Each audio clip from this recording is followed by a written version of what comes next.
गुजरात की चोर वार्ड में रहने वाला एक 21 साल का लड़का क्या ही कुछ उखाड़ लेगा, ऐसा उस जमाने में लोग कहते थे।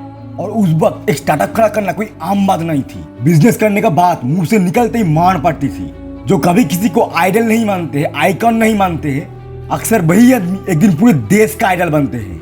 आइए उन दिनों में इनकी बिजनेस जर्नी कैसे रहा वो जानते हैं। जी हाँ, मैं बात कर रहा हूँ one of the only biggest businessman the Dhirubhai Ambani के बारे में।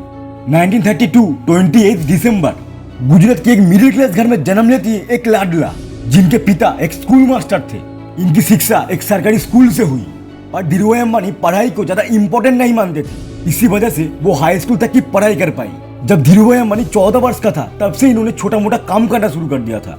इवेंट इनको पता था अगर जिंदगी में बड़ा बनना है तो कुछ ना कुछ बड़ा करना पड़ेगी, और इसी सोच से वो आगे भी बढ़ रहा था। और फाइनली उन्होंने जो छोटा मोटा काम करता था वो काम भी वो छोड़ दिया। और जब धीरूभाई अंबानी का उम्र 16 वर्ष का हुआ उन्हें फाइनली एडेन चले गए और वो एडेन शहर में पेट्रोल पंप पर काम करने लगा। पेट्रोल पंप पर काम करते हुए धीरूभाई अंबानी को 4 साल हो गया और वो 4 सालों में बहुत तरक्की भी कर ली।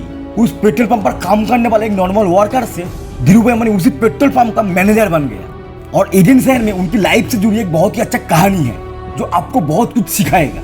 बस हुआ कुछ ऐसा कि धीरूभाई अंबानी को 300 रुपया तनख्वाह मिलती थी और वो पास में एक 5 स्टार होटल में जाकर 250 रुपए की चाय पी के चला आया।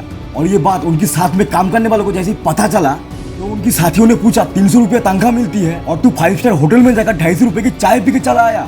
और धीरूभाई अंबानी जो जवाब दिया वो सुनने लायक है। धीरूभाई अंबानी बताया, उसी 250 रुपए में मुझे बहुत कुछ सीखने को मिलता है। मैं ये जानना चाहता हूँ जो 250 रुपए की चाय पीते हैं वो बातें क्या करते हैं, क्या क्या सपना है उन लोगों का। मैं हमेशा लर्निंग के पीछे भागता हूँ। और धीरूभाई अंबानी की ये बात सुनकर उन लोगों ने धीरूभाई अंबानी को पागल कह दिया। फिर सभी ने अपना अपना काम करने लगा और आज वही पागल आदमी बिजनेस की दुनिया में आइडल बन गए।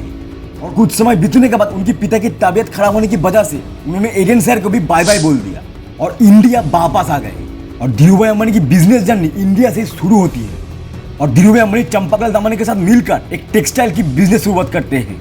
और ये टेक्सटाइल की बिजनेस पार्टनरशिप पे थे और आगे तक ये बिजनेस बहुत ही सक्सेसफुल साबित हुआ। इवेंट इस बिजनेस से धीरूभाई अंबानी बहुत पैसा भी छापे थे।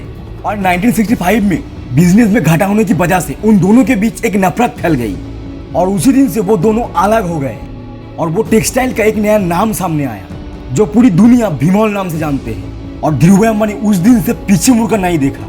वो हर स्टेट में उनकी बिजनेस फैला रहा था और फाइनली धीरूभाई अंबानी हर बड़े बड़े बिजनेस में घुस चुका था, जैसे Reliance petrol pump, Reliance mobile network, Reliance gas, Reliance power etcetera.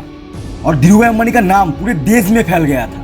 पर दुख की बात यह है 24 जून 2002 में धीरूभाई अंबानी को स्ट्रोक हुआ। इवेंट उनको हॉस्पिटल में एडमिट भी किया गया एंड 6 जुलाई 2002 में धीरूभाई अंबानी परिवार को अलविदा कह दिया। और तब से आज तक रिलायंस इंडस्ट्री को धीरूभाई अंबानी का छोटा बेटा देखभाल कर रहा है, जिनको पूरी दुनिया मुकेश अंबानी के नाम से जानते हैं।